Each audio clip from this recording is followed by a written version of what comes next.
Hello everyone, कैसे हैं आप? आपका आपके YouTube channel Digvijay commerce classes पर एक बार फिर से स्वागत है। हम आपके लिए अपने इस YouTube channel Digvijay commerce classes पर डॉक्टर राम मनोहर लोहिया अवध विश्वविद्यालय के बीकॉम थर्ड ईयर में, बाकी प्रत्येक यूनिवर्सिटी के बीकॉम सेकेंड ईयर में कंपलसरी सब्जेक्ट के रूप में पढ़ाए जाने वाले सब्जेक्ट इनकम टैक्स की पूरी एक सीरीज लेके आ रहे हैं, जिसमें आपको एक तरफ से हर एक रूल और उनके प्रैक्टिकल क्वेश्चन 1 बाय 1 मिलते हैं। मतलब आपकी पूरी पढ़ाई आपकी शर्तों पर होगी। जैसी पढ़ाई आप चाहते हो, वो ऑफलाइन या क्लासरूम पढ़ाई को आप सबसे बेहतर मानते हो, उससे बेहतर पढ़ाई हम आपको इस नेटवर्क पर ला कर देंगे।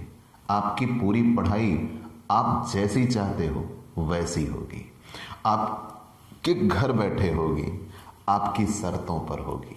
इससे बेहतर तो आपके लिए कुछ था ही नहीं। तो प्यारे दोस्तों, जब दिल करे तब पढ़ाई पढ़िए, कोई बर्डन नहीं है। आप अगर कॉमर्स के स्टूडेंट हैं तो आपके लिए कंप्लीट पैकेज हमारे पास है। और अगर आप नए जुड़े हैं तो सबसे पहले हमारे इस YouTube channel Digvijay commerce classes को सब्सक्राइब करिए, शेयर करिए, बेल आइकन दबाइए, ताकि आपको हमारे लेटेस्ट वीडियोस के अपडेट मिल सके। और आप हमसे पेड क्लास ले सकते हैं। पेड क्लास पाने के लिए आप हमारे व्हाट्सएप नंबर पर व्हाट्सएप करिए, मैसेज करिए, आपको पेड क्लास की पूरी जानकारी दे दी जाएगी, जिसमें आप बहुत थोड़े से शुल्क का भुगतान करके हमसे रेगुलर क्लास पाते हैं। PDF मिलेगा, डाउट सेशन रखा जाएगा, एग्जाम पेपर सॉल्व कराए जाएंगे। तो ये सब कुछ पाने के लिए आप हमसे पेड क्लास लीजिए। तो चलिए दोस्तों, आज की क्लास शुरू करते हैं। हमने अपने पिछले वीडियो के माध्यम से आपको मकान संपत्ति से आय की परिभाषा बताया।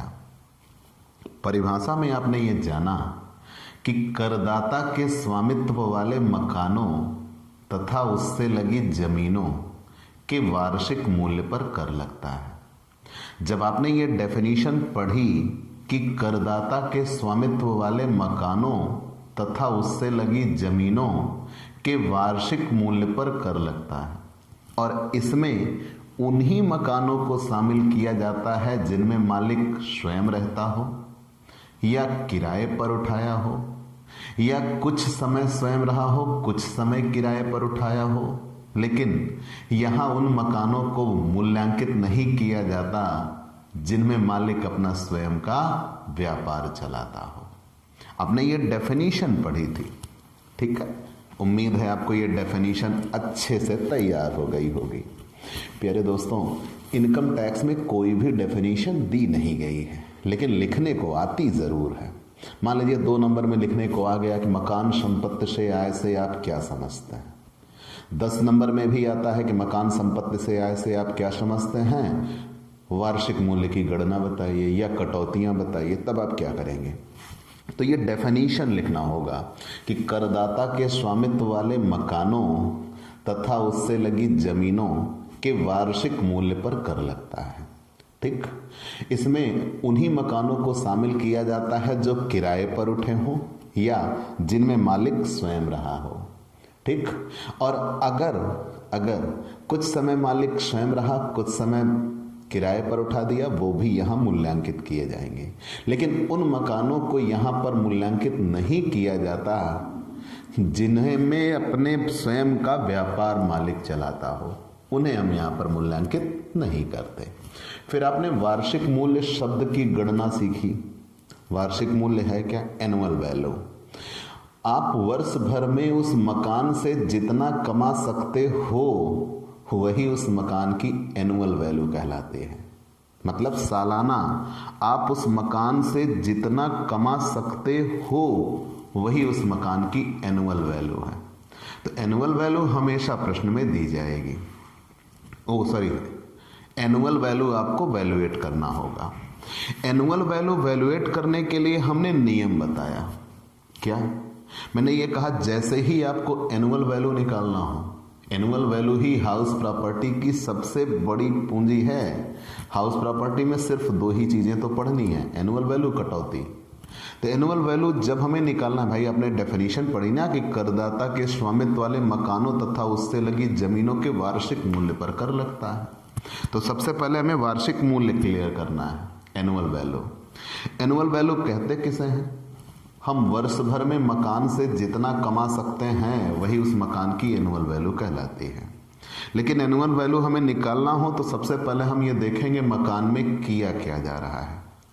क्या मकान में मालिक स्वयं रहता है?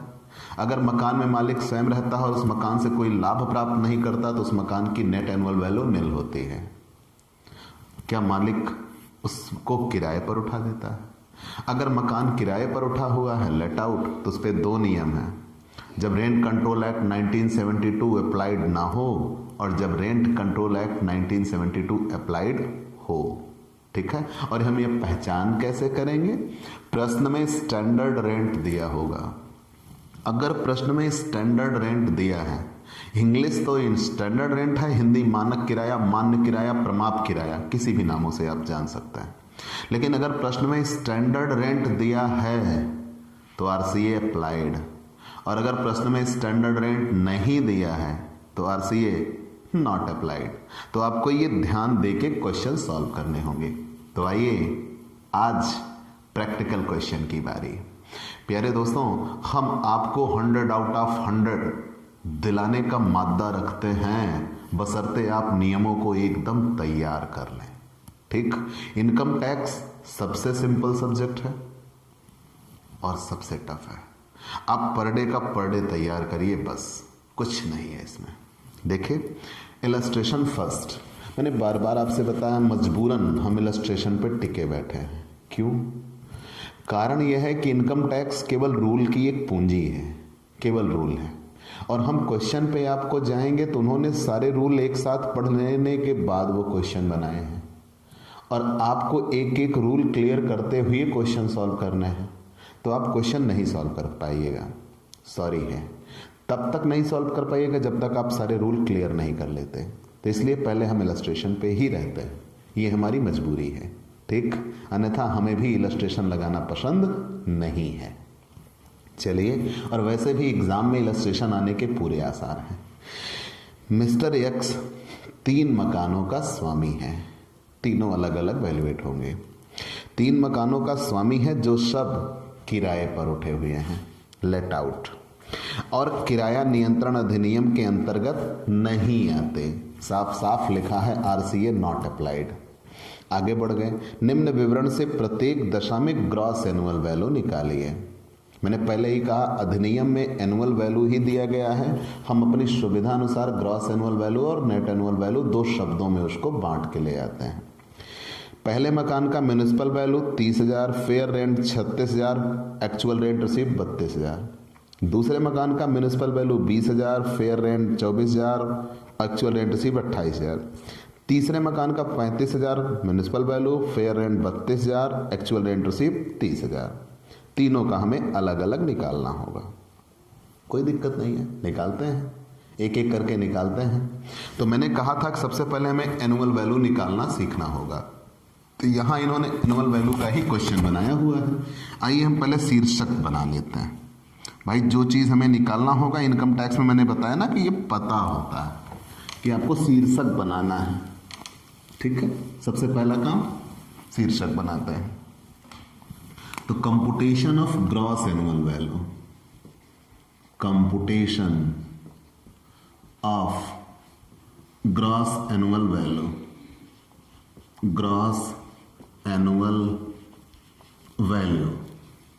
ठीक है, for the assessment year, for the assessment year 2020 and 2021, 2020-2021 के लिए हम पहले ग्रॉस एनुअल वैल्यू निकाल रहे हैं। जब आपको ग्रॉस एनुअल वैल्यू निकालना हो, तुरंत आप यहां दिखाइएगा कि मकान किराए पर उठा है कि मालिक स्वयं रहा है। Illustration first. तो मालिक यहां किराए पर उठा रखा है मकान, तो तुरंत हमने इसको लिख दिया लेट आउट। किराए पर उठे को हम क्या कहते हैं? Let out. अब जैसे ही मकान किराए पर उठा है, यहां 2 नियम हैं, आरसीए अप्लाइड और नॉट अप्लाइड। तो RCA rent control act 1972 not applied, question में लिखा भी है और मानक किराया दिया नहीं है, तो इसलिए नॉट अप्लाइड। ठीक है, हम पहले पहला मकान वैल्यूएट कर रहे हैं, फर्स्ट हाउस। ठीक है, यहां तक कहीं कोई दिक्कत? फिर से ध्यान दे लेना बेटा, आपको मैंने बताया है कि अगर आपको एनुअल वैल्यू निकालनी है तो पहला काम आप ये करिए कि देखिए मकान किराए पे उठा है कि मालिक स्वयं रहा है। यहां मकान किराए पे उठा है, लेट आउट। जब मकान किराए पे उठा है तो तुरंत आप देखिए आरसीए अप्लाइड और नॉट अप्लाइड। प्रश्न में स्टैंडर्ड रेंट नहीं दिया और वैसे कहा भी है कि RCA not applied, rent control act not applied. चलिए मान लिया, तो जब नहीं अप्लाइड है तो पूरा प्रोफार्मा बना दीजिए जो कल हमने आपको सिखाया है। क्या क्या? Municipal value. आप उसी प्रोफार्मा पे लगाएंगे तो नंबर मिलेंगे, ये किताब में जैसा लगा ऐसा नहीं। Municipal value or fair rent. ठीक है, फेयर रेंट, दोनों में जो ज्यादा हो, whichever is more, whichever is more. आदतें सुधार लेना बेटा, आप तो सैलरी की आदतों में रमे पड़े हो, वहां व्हिच एवर इज लेस था, यहां व्हिच एवर इज मोर है। Equal expected rent, equal expected rent और actual rent received, actual rent received.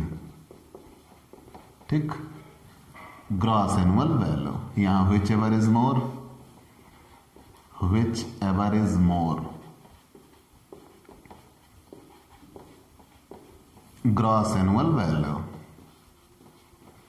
Gross annual value, और यही तो हमें निकालना था।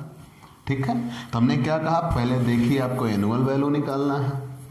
इससे सरल सवाल पूरे इनकम टैक्स में आपको कोई ना मिलेगा। तो सबसे पहला काम आपको क्या करना है, आपने ये डिसाइड कर लिया, और ये आते हैं 10 नंबर में आते हैं। तो सबसे पहले आप ये डिसाइड करिएगा कि आपको निकालना क्या है, ग्रॉस एनुअल वैल्यू। हमने शीर्षक बना दिया, 2020-21 के लिए हम निकालने जा रहे हैं। तो हमने ये देखा कि मकान किराए पे उठा है कि मालिक स्वयं रहा है, तो मकान किराए पे उठा है, लेट आउट। जब मकान किराए पे उठा है तो दो नियम, रेंट कंट्रोल एक्ट अप्लाइड और नॉट अप्लाइड। साफ साफ लिखा है नॉट अप्लाइड, हमने लिख दिया नॉट अप्लाइड, नॉट अप्लाइड का प्रोफार्मा बना दिया। अब आइए जो जो चीजें प्रश्न में दी हैं वो फिल करते हुए चले चलते हैं। हम पहला मकान वैल्यूएट कर रहे हैं, तो पहले मकान की म्युनिसिपल वैल्यू 30,000, पहले मकान की म्युनिसिपल वैल्यू 30,000। फेयर रेंट, पहले मकान का फेयर रेंट 36,000। कल मैंने कहा था कि आपके बनाए हुए मकान के द्वारा घेरी हुई जगह बनावट रंग रूप के आधार पे वहां की स्थानीय सत्ता उसका एक मूल्यांकन करती है कि आप उससे इतना कमा सकते हो। क्यों करती है? क्योंकि उन्हें उसी के आधार पर टैक्स मिलना होता है। तो नगर पालिका ये कह रही है कि आप 30,000 कमा सकते हो, और आपके पड़ोसी उसी मकान से मिलता जुलता जो मकान है वो 36,000 कमा रहे हैं, तो आप भी तो 36,000 कमा सकते हो। तो ये कह रहे हैं 30,000 कमा सकते हो, ये कह रहे हैं 36,000 कमा सकते हो, तो फाइनली आप कितना कमा सकते हो? दोनों में जो ज्यादा हो, तो आप 36,000 कमा सकते हो। कमाने की संभावना कितनी है? 36,000। अगर आप 36,000 कहते हो तो इनकी भी बात सही हो जाती है, 36,000 के अंदर ये 30,000 भी आ जाता है तो उसकी भी बात सही हो जाती है। इसलिए यहां मोर का चयन किया जाता है। तो हम ये कह रहे हैं इतना कमा सकते हो, ये कह रहे हैं इतना कमा सकते हो, तो फाइनली दोनों में जो ज्यादा है हम उतना कमा सकते हैं। आगे आगे एक्चुअल रेंट रिसीव्ड, वास्तव में हमने कितना किराया प्राप्त किया? 32,000। हम इतना कमा सकते हैं और इतना मिला। अब बात आई आपकी और इनकम टैक्स की। अब आप अपने मकान से कमाए हो 32,000, इनकम टैक्स कहता है भैया 36,000 कमा सकते हो, तो 36,000 कमाओ। अगर आप 36,000 नहीं कमाते तो ये आपकी गलती है। आप इससे 36,000 कमा सकते हो, हम ये जानते हैं। आपने कम किराया कमाया, ये आपकी प्रॉब्लम है, आप जानिए। आप ये सोचोगे कि हमने 32,000 कमाया है, हम 32,000 पे टैक्स देंगे, लेकिन इनकम टैक्स ऐसा प्रोसीजर लेके आता है कि आप इतना कमा सकते हो तो आप उतना कमाओ, और अगर आप उतना नहीं कमाते तो आपको टैक्स पूरे पे देना होगा। मतलब कितने पे? 36,000 रुपये। आपने कम कमाया, छोड़ दिया, ये आपकी प्रॉब्लम है। आप इतना कमा सकते हो तो आप इतना कमाओ, अगर उससे कम कमाया तो आपकी जिम्मेदारी। तो दोनों में जो ज़्यादा होगा वही ग्रॉस एनुअल वैल्यू कहलाएगा, और टैक्स की प्रक्रिया इस पे आगे बढ़ेगी। कंफर्म? तो एक बात याद रखना बेटा, आप किसी के लिए कुछ अच्छा नहीं कर सकते। मतलब ये कि इनकम टैक्स ये कहता है कि आप जितना कमा सकते हो आप उतना कमाओ, अगर आप उससे कम कमाते हो तो आपकी प्रॉब्लम है, आपको टैक्स पूरे पे देना होगा। सिंपल सा लॉजिक ये बनता है कि हमने 32,000 कमाया तो हम 32,000 पे टैक्स दें, लेकिन इनकम टैक्स कहता नहीं, आप जितना कमा सकते हो उससे कम कमा रहे हो तो आपकी गलती, आप पूरे पे टैक्स दीजिए। कंफर्म?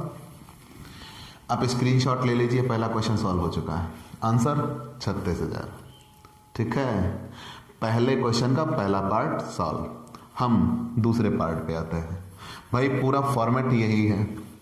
ये पहले इतना जान लिया, नगर पालिका कह रही थी आप 30,000 कमा सकते हो, फेयर एंड कह रहा था आप 36,000 कमा सकते हो। तो दोनों में जो ज़्यादा है हम इतना कमा सकते हैं, एक्सपेक्टेड संभावना बन रही है कि हम 36,000 कमा सकते हैं, लेकिन वास्तव में हमने 32,000 कमाया। तो हम कमा सकते हैं 36,000, तो हमें 36,000 पर टैक्स देना होगा, हम बेशक कम ही क्यों ना कमाएं। इनकम टैक्स ये कहता है जितना, अच्छा यही बात अगर ज़्यादा कमा लेते तो इंतज़ार करिए पार्ट 2 का। चलिए हम मिटाते हैं। आपने स्क्रीनशॉट ले लिया होगा। तो भाई मैं ये प्रोफार्मा फिर से बनाना पड़ जाएगा, तो हम नहीं बना रहे हैं, हम बस मिटा लेते हैं काम की चीज़ें।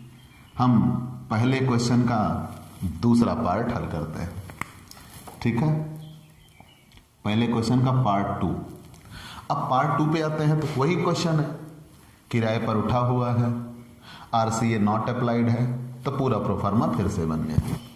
अब क्या दिया है, म्युनिसिपल वैल्यू 20,000, फेयर रेंट दिया है 24,000। नगर पालिका कह रही है कि आप साल भर में अपने मकान से 20,000 कमा सकते हो।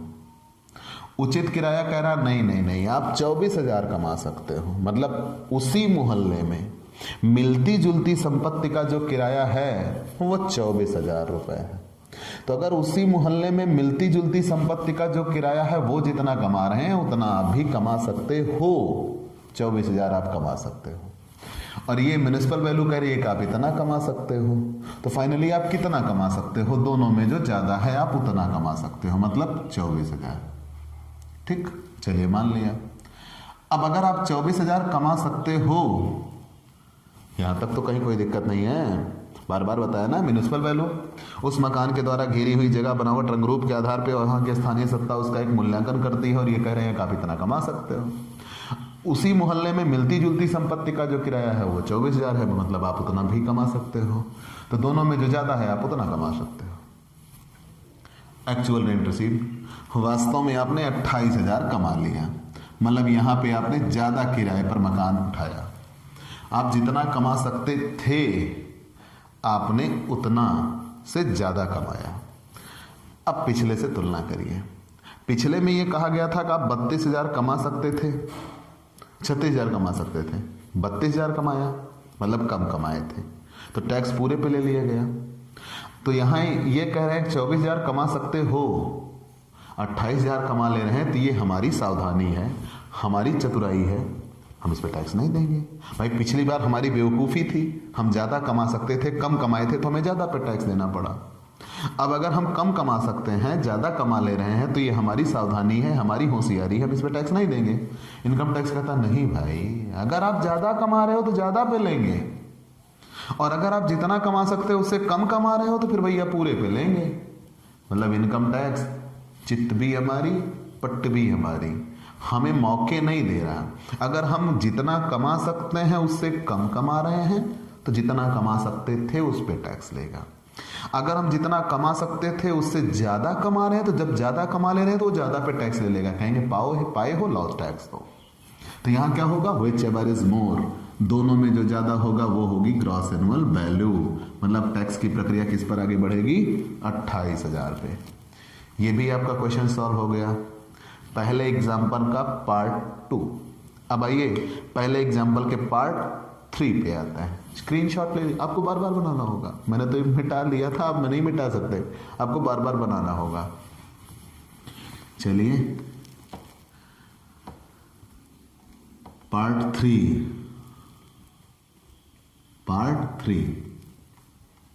ठीक है, पहले क्वेश्चन का पार्ट 3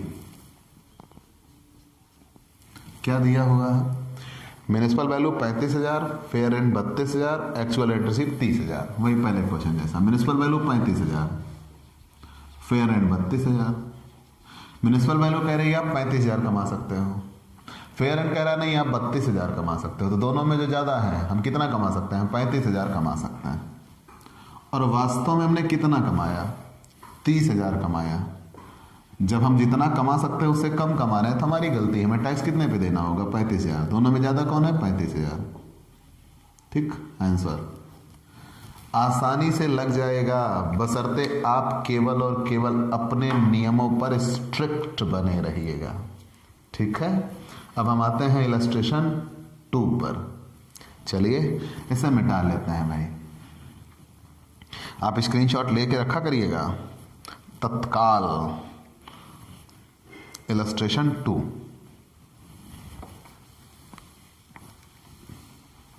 अब देखिएगा क्वेश्चन में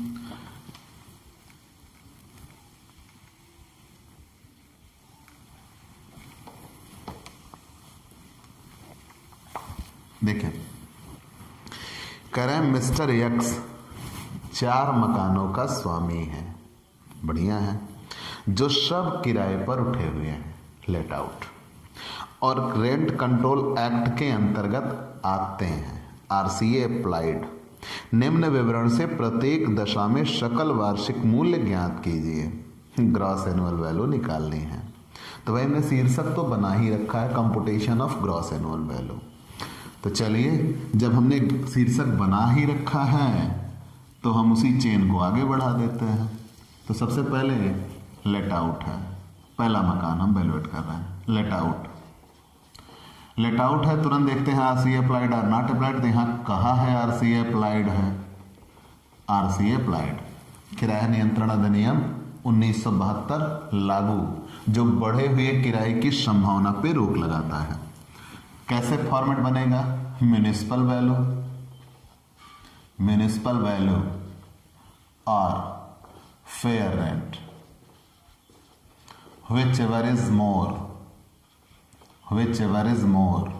भाई अभी हम पूरा लिख रहे हैं, फिर बाद में केवल एक शब्द लिखा करेंगे, मोर। एक्सपेक्टेड रेंट, एक्सपेक्टेड रेंट और स्टैंडर्ड रेंट, मानक किराया आ गया।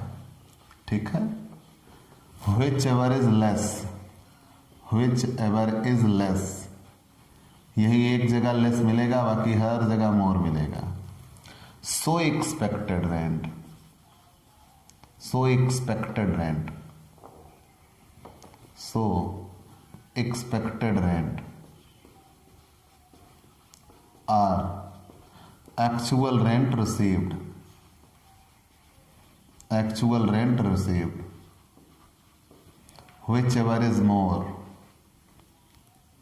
whichever is more। ये नियम लिखने को भी आते हैं, ग्रॉस एनुअल वैल्यू, यही इतना हमें निकालना था। चलिए फॉर्मेट पे रख के हर एक चीज बना लेते हैं। मैंने पहले ही कहा, आप सबसे पहले ये डिसाइड करिएगा आपको एनुअल वैल्यू निकालनी है। फिर आप ये डिसाइड करिएगा कि मकान किराए पे उठा है, मालिक स्वयं रहा है तो किराए पे उठा है। फिर आप ये डिसाइड करिएगा आरसीए अप्लाइड और नॉट अप्लाइड। तो यहाँ आरसीए अप्लाइड, जब आरसीए अप्लाइड है तो ये फॉर्मूला फॉर्मेट बन गया, म्युनिसिपल वैल्यू और fair rent whichever is more equal expected rent और एक्चुअल रेंट और standard rent whichever is less, so expected rent और actual rent receive whichever is more, gross annual value. चलिए इतना हमने जान लिया। जब ये इतना हल हो गया तो एक तरफ से आता है म्युनिसिपल वैल्यू। तो म्युनिसिपल वैल्यू कितना दिया पहले क्वेश्चन का? नगर पालिका मूल्य। देखिए पूरा क्वेश्चन क्या दिया है, मिस्टर एक्स 4 मकानों का स्वामी है जो सब किराए पर उठे हुए हैं तथा रेंट कंट्रोल एक्ट के अंतर्गत आते हैं। निम्न विवरण से प्रत्येक दशा में सकल वार्षिक मूल्य ज्ञात कीजिए। हम पहले पार्ट का निकाल रहे हैं, तो नगर पालिका मूल्यांकन 30,000, उचित किराया 36,000, मानक किराया स्टैंडर्ड रेंट जिसे बोलता है 30,000 और वास्तविक किराया 40,000। ऐसे ही दूसरे पार्ट का दिया हुआ है नगर पालिका मूल्यांकन 26,000, उचित किराया 28,000, मानक किराया 35,000, वास्तविक किराया 30,000। तीसरे का दिया है नगर पालिका 35,000, उचित किराया 30,000, मानक किराया 36,000, वास्तविक किराया 32,000। चौथे पार्ट का भी दिया है नगर पालिका मूल्य 30,000, उचित किराया 36,000, मानक किराया 40,000, वास्तविक किराया 32,000। चलिए हम लगाते हैं पहला पार्ट। पहले पार्ट में नगर पालिका मूल्य 30,000, म्युनिसिपल वैल्यू 30,000, फेयर रेंट 36,000। दोनों में ज़्यादा कौन है? 36,000। भाई यहाँ ये लिखा गया है और ये इंस्ट्रक्शन दे रहा है व्हिच एवर इज मोर। दोनों में ज़्यादा कौन? 36,000। एक्सपेक्टेड रेंट बन गया। अब आ रहे स्टैंडर्ड रेंट। मानक किराया क्वेश्चन में दिया 30,000। अगली इंस्ट्रक्शन क्या है? दोनों में जो कम हो। दोनों में कम कौन है? 30,000। वो सो एक्सपेक्टेड रेंट बन गया। मतलब इतना कमा सकते थे, लेकिन मानक किराया के लागू होने की वजह से इतना कमा सकते हैं। आर एक्चुअल रेंट रिसीव, वास्तव में प्राप्त किराया। तो एक्चुअल रेंट रिसीव कितना दिया गया है? 40,000। अब बताइए अगली इंस्ट्रक्शन क्या है? दोनों में जो ज़्यादा हो। तो दोनों में ज़्यादा क्या है? 40,000। यही हो गया ग्रॉस एनुअल वैल्यू। आसानी से क्वेश्चन आपका सॉल्व। ठीक है, ऐसे ही आप सॉल्व करते रहिएगा, कहीं कोई दिक्कत नहीं आएगी। बस आप ये जानिए कि आपको फॉर्मेट क्या पकड़ना है। फॉर्मेट में सबसे पहले आप जानिए कि किराए पर उठा है या मालिक स्वयं रहा। अगर किराए पर उठा है तो आरसी अप्लाइड और नॉट अप्लाइड। यहाँ पर अप्लाइड था, हमने फॉर्मेट बना दिया, सारी चीज़ें फिल करते हुए चले गए। कंफर्म। आगे बढ़ते हैं पार्ट 2। आप स्क्रीनशॉट ले लीजिए। पार्ट 2।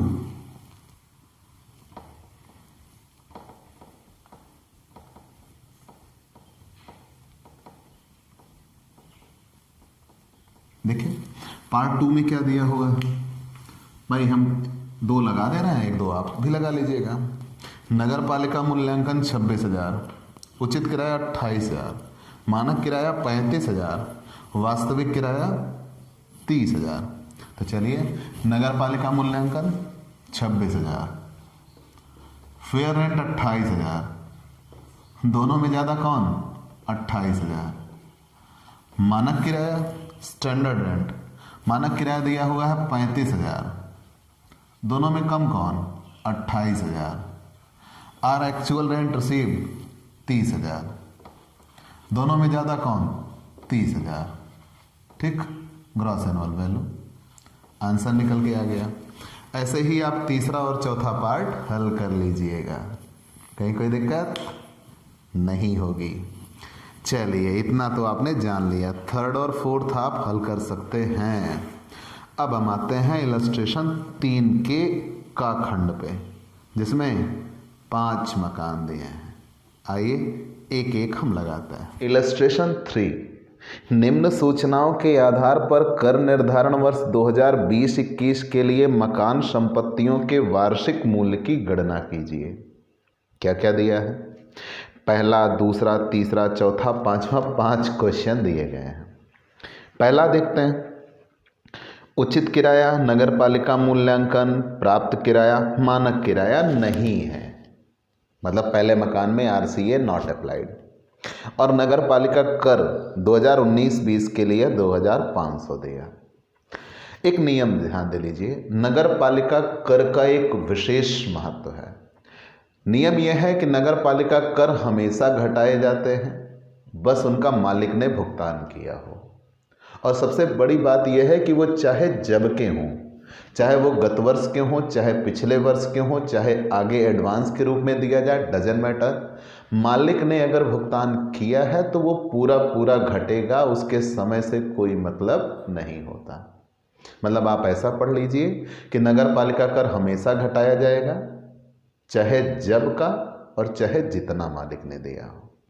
ठीक है, तो अब यहाँ इलस्ट्रेशन 3, मकान संपत्ति के वार्षिक मूल्य की गणना करनी है। तो जब वार्षिक मूल्य कहाँ हो, ठीक है, वार्षिक मूल्य की गणना करनी है तो हमें नेट एनुअल वैल्यू निकालना है। ठीक है, नेट एनुअल वैल्यू निकालना है। तो हम इलस्ट्रेशन 3 के 5 खंड दिए गए हैं। पहले हम पहले खंड पे आते हैं। ठीक है भाई, आप फिर से प्रोफार्मा बनाएंगे, हमारे पास ऑलरेडी बना हुआ है इसलिए हम नहीं मिटा रहे हैं। ठीक है। इलस्ट्रेशन 3। तो इलस्ट्रेशन 3 में सबसे पहले हम ये डिसाइड करते हैं, भाई देखिए क्या क्या दिया है। निम्न सूचनाओं के आधार पर कर निर्धारण वर्ष 2020-21 के लिए मकान संपत्ति के वार्षिक मूल्य की गणना कीजिए। चलिए हम भी मिटा ही देते हैं। ठीक, illustration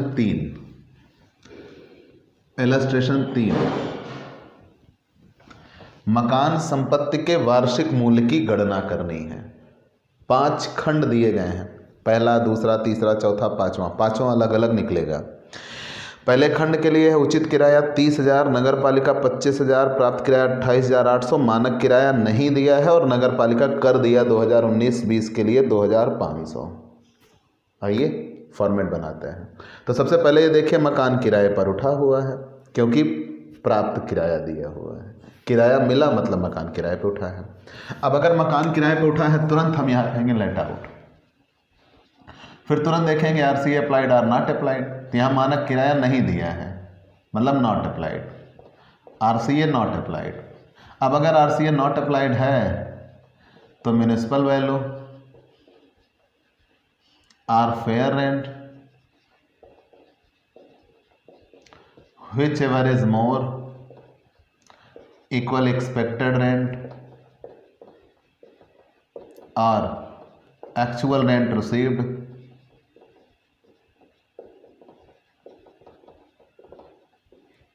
whichever is more equal gross annual value।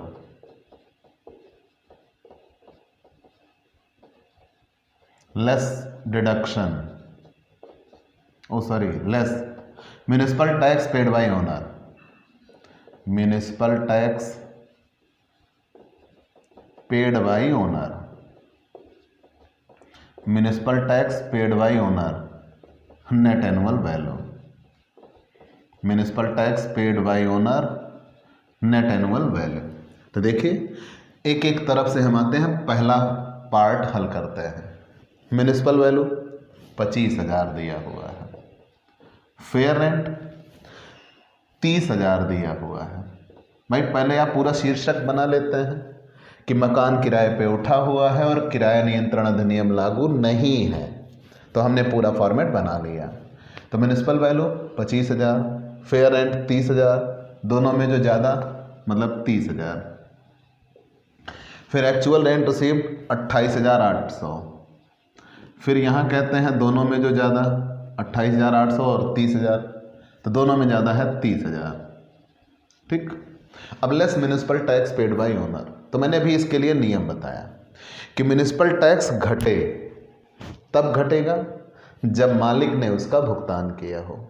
मालिक ने चाहे जब के लिए इसे दिया हो, चाहे गत वर्ष के लिए दिया हो, चाहे पीछे के वर्षों के लिए दिया हो, चाहे आगे के वर्षों के लिए दिया हो, ये मायने नहीं रखता।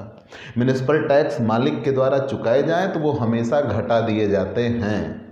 तो यहाँ म्यूनिसिपल टैक्स मालिक ने 2019-20 के लिए दिया है 2,500, घट जाएगा 27,500 नेट एनुअल वैल्यू, और यही तो हमें निकालना था। पहला क्वेश्चन, पहला पार्ट सॉल्व हो गया। हम दूसरे पार्ट पे आते हैं। ठीक है, आइए तो आप स्क्रीनशॉट ले लीजिए। फॉर्मेट ये हमारा बना ही हुआ है, हम आगे बढ़ चलते हैं दूसरे पार्ट पर। भाई आप बार बार फॉर्मेट बनाएंगे, हम इसी से काम चला ले रहे हैं। दूसरे पार्ट पे आते हैं, पार्ट 2। उसमें भी सेम चीज़ें दी गई हैं। मकान किराए पर उठा है और किराया नियंत्रण अधिनियम लागू नहीं है क्योंकि आरसीए नॉट अप्लाइड। तो आरसीए नॉट अप्लाइड देखिए क्या क्या दिया है। उचित किराया 25,000 दूसरे मकान का है, नगर पालिका मूल्य 27,000, प्राप्त किराया 30,000, मानक किराया नहीं दिया है मतलब आरसीए नॉट अप्लाइड। नगर पालिका कर गत वर्ष 18-19, 2019-20 के लिए 5,400 दिया। वही बात मैंने बताया ना कि नगर पालिका कर, अब कह रहे हैं इस साल का भी दिया, पिछले साल का भी दिया, कोई फ़र्क नहीं पड़ता, चाहे 10 साल का दें यार, पूरा घटेगा। मतलब नगर पालिका कर में समय मायने नहीं रखता, मालिक चुकाई ये मायने रखता है। अगर नगर पालिका कर मालिक ने दिया तो घटेगा, वो चाहे जब का हो। ठीक है, तो फॉर्मेट पूरा बन गया। मकान किराए पे उठा है और आरसीए नॉट अप्लाइड क्योंकि प्रश्न में मानक किराया नहीं दिया है। तो जब ऐसी सिचुएशन आई तो म्यूनिसिपल वैल्यू कितना दिया है 27,000, फेयर रेंट दिया हुआ है 25,000, दोनों में ज़्यादा कौन? 27,000। आर एक्चुअल रेंट रिसीव्ड, वास्तव में प्राप्त किराया कितने रुपए दिया हुआ है? 30,000, दोनों में ज़्यादा कौन? 30,000। अब यहाँ म्यूनिसिपल टैक्स दिया हुआ है 5,400, कह रहे हैं 2019-20 का, 2018-19 का भी दिया। हमें इससे कोई मतलब नहीं है, ये नियम बनते चले गए, पूरा घटेगा तो 24,600। क्लियर? मालिक के द्वारा भुगतान हो, बस ये मायने रखता है, वो कब का भुगतान किया गया ये मायने नहीं रखता। सॉल्व हो गया दूसरा पार्ट सॉल्व। अब हम तीसरे पार्ट पे आएंगे, प्लीज स्क्रीनशॉट ले लीजिए। बहुत अच्छे, फिर से हम तीसरे पार्ट पे चलने पड़ते हैं भैया। आप पूरा बनाइएगा, फिर से बनाइएगा। हम तीसरे पार्ट पे आ गए। तीसरे पार्ट में क्या दिया हुआ है? तीसरा पार्ट देखिए, उचित किराया 28,000, नगर पालिका 29,000, प्राप्त किराया 27,600, मानक किराया फिर से नहीं दिया है। अब यहाँ कह रहे हैं गत वर्ष का दिया 2019-20 का और 2020-21 का, एक वर्ष आगे का दिया। मैंने पहले ही आपको बता दिया, नगर पालिका कर घटेगा मालिक ने दिया हो तो, चाहे वो इस साल का हो, पिछले वर्षों का हो, आगे के वर्षों का हो, कोई मायने नहीं रखता। मालिक भुगतान करे, बात खत्म, पूरा घटता है। ठीक है, आइए तो यहाँ पे थर्ड पार्ट में हल करते हैं। प्रश्न में मानक किराया नहीं दिया है, मतलब आरसीए नॉट अप्लाइड। जब आरसीए नॉट अप्लाइड है, किराए पे उठा है और RCA not applied. Municipal value 29,000, fair rent 28,000, दोनों में ज़्यादा कौन है? 29,000। ठीक, एक्चुअल रेंट रिसीव्ड 27,600, दोनों में ज़्यादा कौन है? 29,000। मालिक ने भुगतान किया है नगर पालिका कर इस साल का और अगले साल का 5,800। ठीक, 5,800 पूरा घट जाएगा तो कितना बचा? 23,200। ठीक, अब ये तीन पार्ट आपके सॉल्व हो चुके हैं।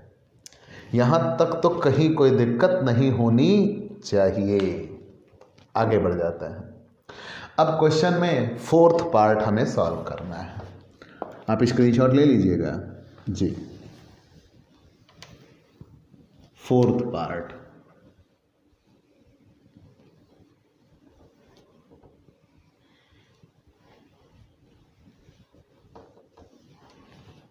देखिए फोर्थ पार्ट। तो सबसे पहले देखिए, किराए पर उठा हुआ है लेट आउट, आरसीए। अब देखते हैं भाई अप्लाइड है नॉट अप्लाइड। उचित किराया नहीं दिया है, नगर पालिका 25,000, प्राप्त किराया 30,000 और मानक किराया 24,000। प्रश्न में मानक किराया दिया है। जब प्रश्न में मानक किराया दिया और नगर पालिका कर नहीं दिया, मकान बनकर तैयार हुआ, इससे कोई मतलब नहीं है, डेट वैसे भी दी नहीं है, तो नगर पालिका कर नहीं दिया है। प्रश्न में मानक किराया दिया है, मतलब आरसीए अप्लाइड, आरसीए अप्लाइड। तो यहाँ फॉर्मेट क्या बनेगा? Municipal value or fair rent whichever is more, expected rent or standard rent whichever is less, यहां लेस लिया जाता है, so expected rent or actual rent received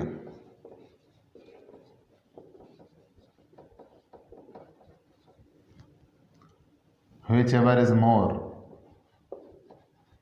gross annual value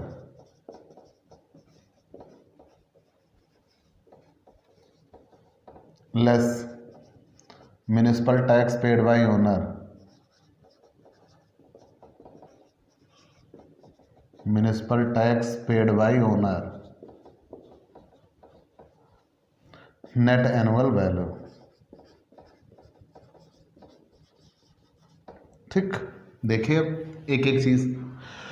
municipal value और fair rent whichever is more equal expected rent which or standard rent less, पूरा proforma हमने बना दिया। चौथे पार्ट पे आते हैं। भाई आपको ये याद रखना होगा, इसमें हम कोई मदद नहीं कर सकते, हमने आपको विधिवत 1 बाई 1 आपको समझा दिया। अब बारी है आपकी। तो मकान किराए पे उठा है, लेट आउट, आरसी अप्लाइड है, फॉर्मेट बन गया। म्यूनिसिपल वैल्यू दिया हुआ है 25,000, पार्ट 4 हल कर रहे हैं।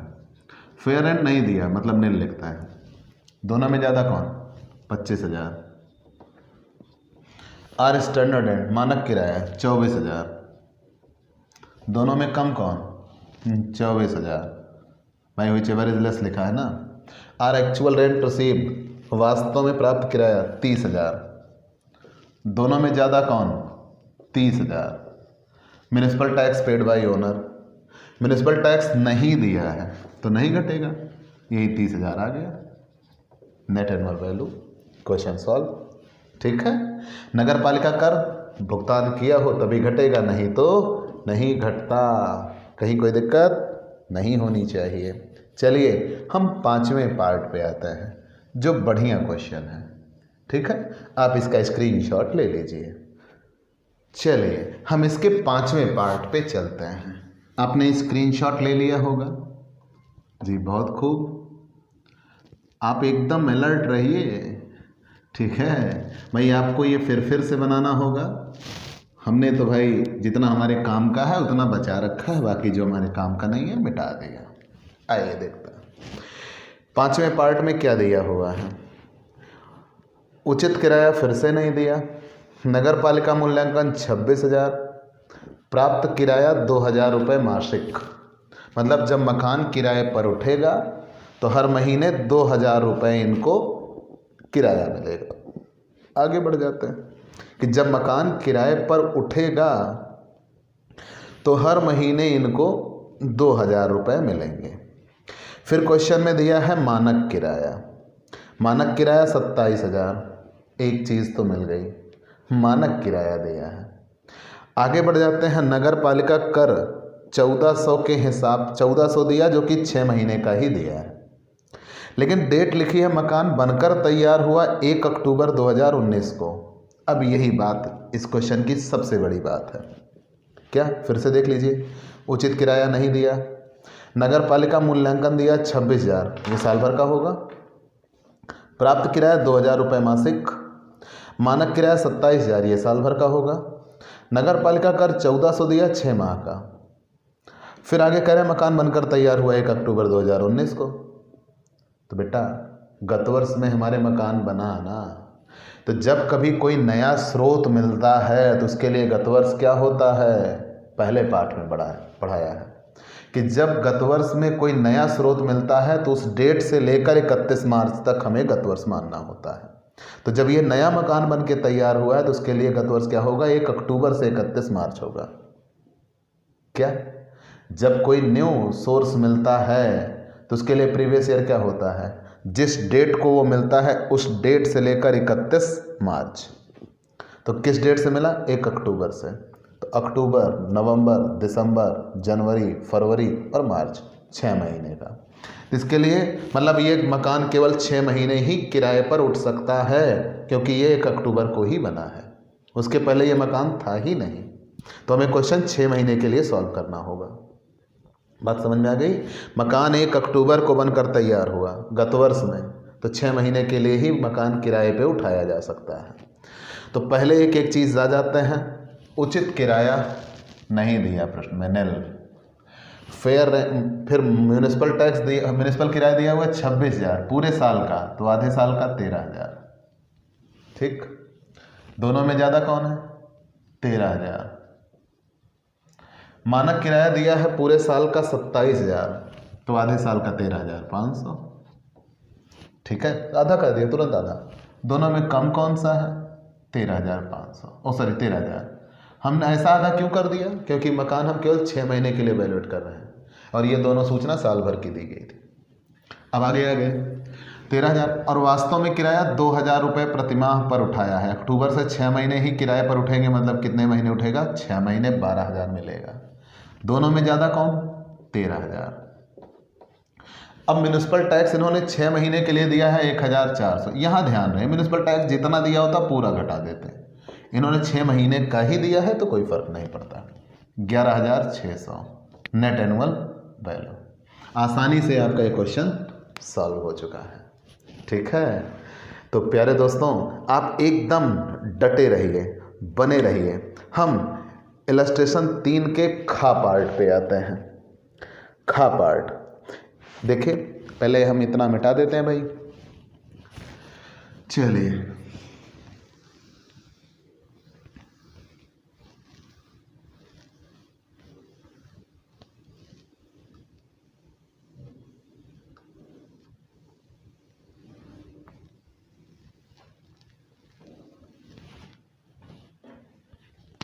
इलस्ट्रेशन 3 का खा पार्ट।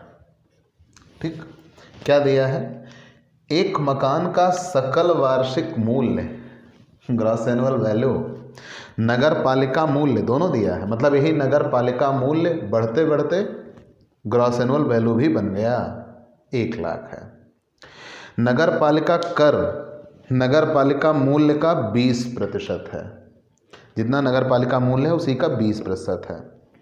यदि मकान मालिक चाहे तो 10 वर्ष का अग्रिम कर 15% की दर से दे सकता है। तो यहाँ ये कहा गया कि देना तो है 20%, मतलब 20,000। अगर आप 10 साल का देना चाहो तो दे सकते हो, फिर आपको केवल 15% देना पड़ेगा और भविष्य में उससे कर नहीं लिया जाएगा। मिस्टर एक्स ने गत वर्ष में 1.5 लाख रुपए का भुगतान नगर पालिका को कर दिया। मकान के वार्षिक मूल्य की गणना कीजिए। आपको क्वेश्चन में कुछ नहीं दिख रहा, लेकिन क्वेश्चन में बहुत कुछ है। देखिए, सबसे पहले ये देखिए, कहीं मानक किराए का जिक्र हुआ है? नहीं हुआ है। जब कहीं भी मानक किराए का जिक्र नहीं हुआ है तो सबसे पहले RCA not applied. Let out तो है but RCA not applied, RCA not applied. ठीक है, RCA नॉट अप्लाइड, किराया नियंत्रण अधिनियम लागू नहीं है। तो प्रोफार्मा क्या बनता है? Municipal value or fair rent whichever is more expected rent और actual rent received.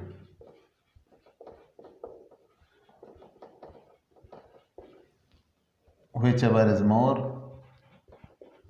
gross annual value, gross annual value less deduction, deduction नहीं दिया, sorry, less municipal tax paid by owner। ठीक है, अब यहां इस क्वेश्चन में कुछ पेचीदगी दी गई है। क्या दिया है? एक मकान का सकल वार्षिक मूल्य 1 लाख है, जो कि उसके नगर पालिका मूल्य के अनुसार है। तो मतलब ग्रॉस एनुअल वैल्यू 1 लाख है और इसका म्युनिसिपल वैल्यू भी 1 लाख है, और यही बढ़ते बढ़ते यहां पहुंचा। तो अगर ये 1 लाख है तो यहां से पहले देखते हैं 1 लाख, तो दोनों में जो ज़्यादा रहा होगा वो 1 लाख ही रहा होगा। और यहाँ अगर यही पहुंचा है तो मतलब ये जाहिर सी बात है यहाँ आएगा, तो ये 1 लाख से कम रहा होगा। जितना रहा हो हमें नहीं पता, लेकिन ये श्योर है कि 1 लाख से कम रहा होगा। क्यों? अगर ये 1 लाख से ज़्यादा होता तो फिर वो एक्सपेक्टेड होता, फिर वो ग्रॉस एनुअल वैल्यू बनता। भाई अपने तो ही नहीं पढ़ा, दोनों में जो ज़्यादा हो वो एक्सपेक्टेड, दोनों में जो ज़्यादा हो ग्रॉस एनुअल वैल्यू। और कह रहे हैं यही ग्रॉस एनुअल वैल्यू बना है, मतलब ये 1 लाख से कम था, तो दोनों में जो ज़्यादा हुआ वो एक्सपेक्टेड, और ये एक्चुअल रेट रिसीव भी 1 लाख से कम रही होगी। क्यों? तभी तो यही ग्रॉस एनुअल वैल्यू आके बना। अब ये ग्रॉस एनुअल वैल्यू बन गया। अब म्युनिसिपल टैक्स कहा है देना तो है 20%, अगर 1 साल का देते हो तो। आप अगर 10 साल का एडवांस दे देते हो तो आप 15% ही दे दीजिए, तो 1 लाख का 15% 1.5 लाख बनता है। ठीक है, 1 लाख का 1,00,000 का 15%, 1 साल के लिए आपको 15,000, 10 साल के लिए आप 1.5 लाख दे सकते हो। और मालिक ने पूरा 1,50,000 भुगतान भी कर दिया तो उसको घटा दिया जाएगा ये 50,000 माइनस में, यही नेट एनुअल वैल्यू। तो एक नियम बना, मैंने नेट एनुअल वैल्यू के लिए नियम बताया ना कि नेट एनुअल वैल्यू हमेशा घटेगा, चाहे जब के लिए दिया जाए चाहे जितना दिया जाए। घटा तो दिया, लेकिन क्या नेट एनुअल वैल्यू निगेटिव भी हो सकती है? बिल्कुल। अगर ग्रॉस एनुअल वैल्यू से घटाए जाने वाले नगर पालिका कर ज़्यादा हो जाते हैं तो नेट एनुअल वैल्यू निगेटिव भी हो जाती है। ठीक है, तो चलिए ये आसानी से आप क्वेश्चन सॉल्व कर सकते हैं। ठीक है दोस्तों, यहाँ ग्रॉस एनुअल वैल्यू 1,00,000 थी, नगर पालिका कर 1.5 लाख दिया तो नेट एनुअल वैल्यू कितना आ गई? 50,000, वो भी माइनस में। हम चाहते तो इतना भी लगा सकते थे, लेकिन चूंकि यहाँ नगर पालिका मूल्य का जिक्र किया गया इसलिए पूरा फॉर्मेट आपको बनाना होगा। तो प्यारे दोस्तों, आपको ये क्लास कैसी लगी हमें ज़रूर बताइएगा।